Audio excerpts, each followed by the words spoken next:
يا أيها الذين آمنوا كتب عليكم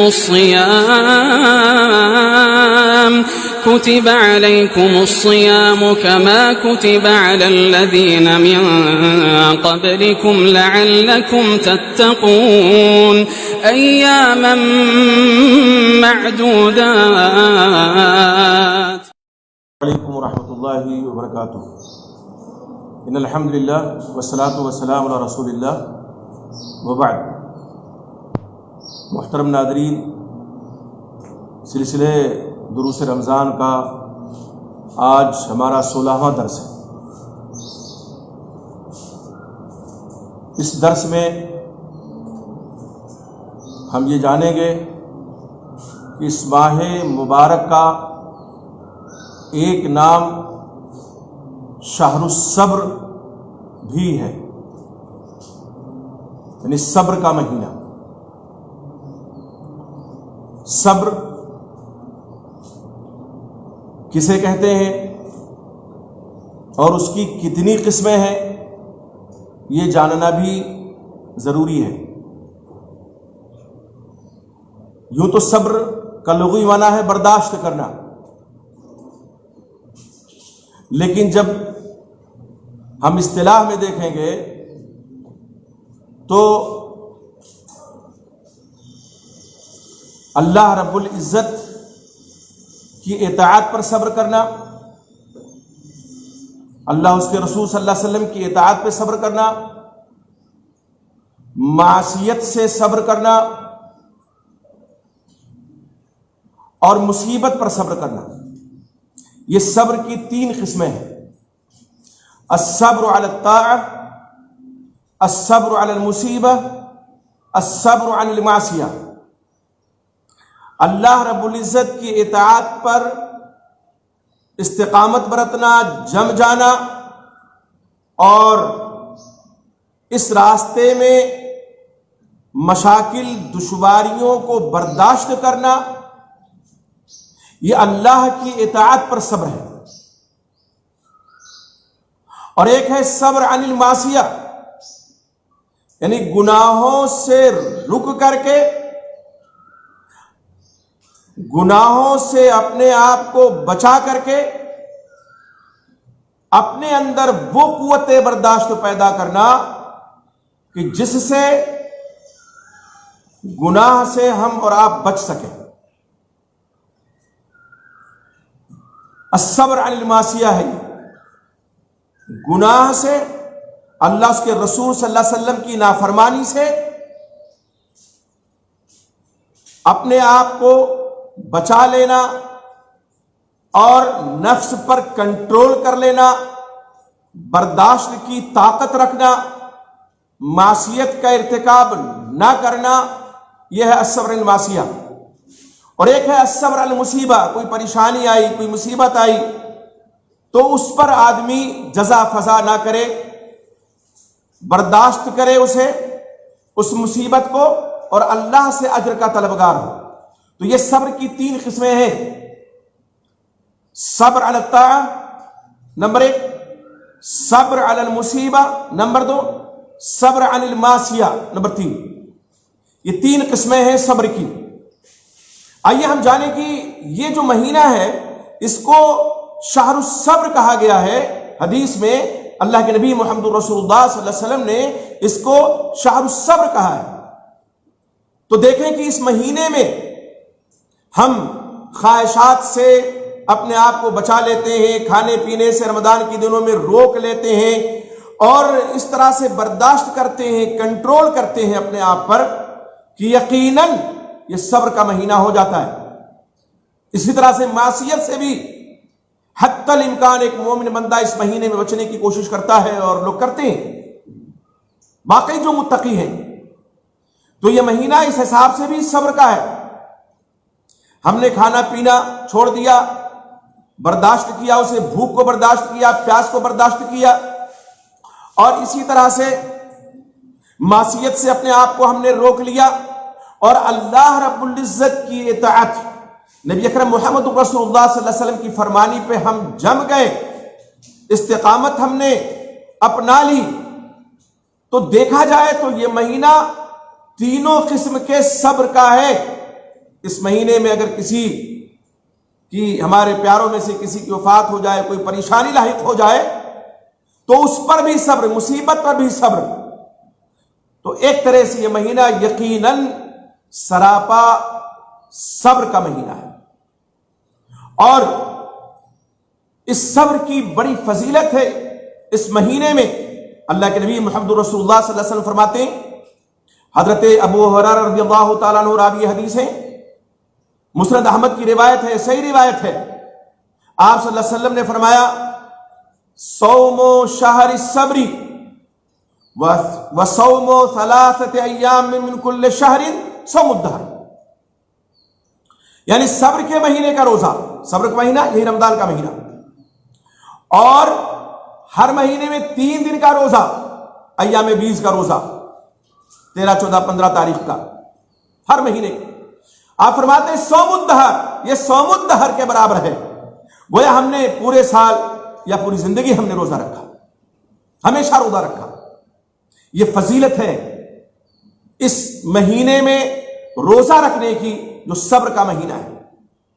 اور اسی طرح سے ہم اس مہینے میں اگر صبر کریں تو ہمیں فائدہ کیا ملے گا؟ اللہ کے نبی محمد رسول اللہ صلی اللہ علیہ وسلم فرماتے ہیں، ابو ذر غفاری رضی اللہ تعالیٰ عنہ اس حدیث کے راوی ہیں، آپ صلی اللہ علیہ وسلم فرماتے ہیں صوم شہر الصبر وثلاثة ایام من کل شہر یذہبن وحر الصدر، یعنی صبر کے مہینے میں روزہ رکھنا اور ہر مہینے میں 3 دن روزہ رکھنا، یہ کیا کرتا ہے؟ سینے میں جو شیطانی وسوسے ہیں، جو بغض ہے، جو عناد ہے، اس کو یہ روزے ختم کر دیتے ہیں۔ بزار کی روایت ہے اور صحیح روایت ہے۔ تو جب یہ فضیلت ہے صبر کی، اور یہ مہینہ صبر کا مہینہ ہے، تو ہمیں اور آپ کو چاہیے کہ ہم صبر کریں، اور اس مہینے میں اگر ہم نے پورا مہینہ صبر کیا، اللہ کی اطاعت پر جمے رہے، معصیت سے رکے رہے، کوئی پریشانی اور مصیبت آئی اللہ نہ کرے اور اس پر ہم نے جزا فدا نہ کی اور صبر ہم نے کیا، تو انشاءاللہ یہ پورا مہینہ اگر ہم صبر میں گزار لے گئے، جو شہر الصبر ہے، جو صبر کا مہینہ ہے، تو ہماری زندگی میں صالح انقلاب برپا ہوگا۔ کبھی انشاءاللہ ہم پریشان نہیں ہوں گے، استقامت کی راہ کے راہی اور مسافر بن جائیں گے۔ تو میرے بھائیوں، رمضان کے روزوں سے جو فائدہ ہے وہ فائدہ اٹھانے کی کوشش کرو۔ یقین جانیے اللہ کی طرف سے بلائیں آتی ہیں، چلی جاتی ہیں، مصیبتیں آتی ہیں، چلی جاتی ہیں، لیکن اگر ہم نے صبر کیا تو صبر کا اجر بہت بڑا ہے۔ اس مہینے میں جو بھی نیک عمل ہے اس میں سبقت تو ہونا ہی چاہیے، لیکن حق کی طرف دعوت دینا، توحید کی طرف بلانا، اور ایک اللہ واحد کی عبادت کی طرف بلانا، یہ تمام دعات کی پہلی ذمہ داری ہے، پہلی ذمہ داری ہے۔ اور یقین جانیے اس راستے میں پریشانیاں آئیں گی، آتی ہیں اور آتی رہیں گی۔ صحابہ اکرام رضی اللہ تعالیٰ عنہ کی زندگیوں کو دیکھیے، ان سے پہلے انبیاء اکرام علیہ السلام کی حیات طیبہ کو دیکھیے کہ حق کے راستے میں کتنی مشکلات کا سامنا ان کو کرنا پڑا، لیکن کبھی حق سے سمجھوتا نہیں کیا۔ آج بھی ضرورت ہے کہ ہم صبر کا دامن پکڑے رہیں۔ ایذائیں ملیں گی، تکلیفیں دی جائیں گی، گالیاں بھی سننے کو ملیں گی اور ملتی رہیں گی، لیکن اگر ہم نے اس راستے میں صبر سے کام لیا، اور یہ مہینہ ہم اس مہینے میں اور مہینوں میں دعوت کا کام کرتے ہیں، لیکن اس مہینے میں اگر ہم نے باقاعدہ طور پہ اس راستے میں قدم بڑھایا اور صبر کے ساتھ بڑھایا تو انشاءاللہ اس کا اجر بہت بڑا ہے۔ اللہ کے نبی محمد رسول اللہ صلی اللہ علیہ وسلم فرماتے ہیں کہ لوگوں میں گھل مل کر کے دعوت کا کام کرنا۔ آپ فرماتے ہیں المومن الذی یخالط الناس، وہ مومن جو لوگوں سے ملتا جلتا ہے، گھل مل کر کے رہتا ہے، وَيَصْبِرُ عَلَىٰ أَذَاهُمْ اور جو ان کی طرف سے تکلیف پہنچتی ہے ان پر وہ صبر کرتا ہے. افضل من المومن الذي لا يخالط الناس اس مومن سے افضل ہے جو لوگوں میں گھل مل کے نہیں رہتا. وَلَا يَصْبِرُ عَلَىٰ أَذَاهُمْ اور ان کی تکلیف پر صبر بھی نہیں کرتا, ان کی ایذا رسانی پر صبر بھی نہیں کرتا. تو صبر کرنا ہر میدان میں ضروری ہے, وہ عبادت ہو, دعوت ہو, کوئی بھی دعوت بھی عبادت ہے, کوئی بھی میدان ہو, ہمیں صبر کا دامن ہاتھ سے نہیں چھوڑنا چاہیے. اور اس شہر الصبر میں صبر کو اپنانے کی ہمیں اور آپ کو ضرورت ہے. قرآن میں اللہ تعالیٰ نے سورۃ العصر میں فرمایا نا, وَالْعَصْرِ إِنَّ الْإِنسَانَ لَفِي خُسْرٍ إِلَّا الَّذِينَ آمَنُوا وَعَمِلُوا الصَّالِحَاتِ وَتَوَاصَوْا بِالْحَقِّ وَتَوَاصَوْا بِالصَّبْرِ. زمانے کی قسم بے شک سارے انسان ٹوٹے اور خسارے میں ہیں, سوائے ان کے جو ایمان لائے, یعنی مومنوں کے علاوہ سارے لوگ, سوائے ان کے جو ایمان لائے اور جنہوں نے عمل صالح کیا اور ایک دوسرے کو حق کی وصیت کی, حق کی تلقین کی, اور ایک دوسرے کو صبر کی تلقین کی. یعنی شریعت اسلامیہ کی پابندی اور محرمات سے, معاصی سے اجتناب کی تلقین کی. تواصی بالحق کا مطلب اس میں صبر بھی شامل ہے, تواصی بالحق میں صبر بھی شامل ہے. لیکن اللہ رب العزت نے کیا آگے ارشاد فرمایا, وَتَوَاصَوْا بِالصَّبْرِ, خصوصیت کے ساتھ الگ سے امتیازی طور پر صبر کا ذکر فرمایا. اس سے آپ اندازہ لگائیے صبر کی کتنی بڑی فضیلت ہے اور صبر کی کتنی بڑی اہمیت ہے, اور اللہ رب العزت کے نزدیک صبر کا کتنا بڑا مقام ہے. تو میرے بھائیوں, اس صبر کے مہینے میں صبر کرنا سیکھیے, قوت برداشت رکھیے.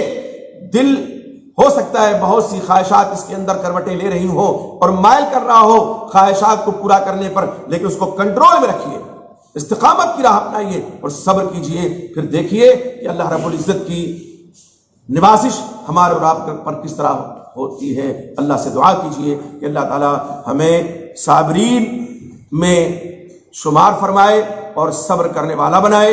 اور اللہ رب العزت نے جو قرآن مجید میں فرمایا ہے, انما یوفی الصابرون اجرهم بغیر حساب, کہ صبر کرنے والوں کو ان کا پورا پورا بدلہ دیا جائے گا, اجر دیا جائے گا, اجر دیا جائے گا بغیر حساب کے. اللہ تعالیٰ ان لوگوں میں ہمارا, آپ کا, تمام سامعین کا اللہ شمار فرمائے. ہمیں اللہ تعالیٰ ہمارے صبر کا پورا پورا بدلہ کل قیامت کے دن دے. آمین. السلام علیکم ورحمۃ اللہ.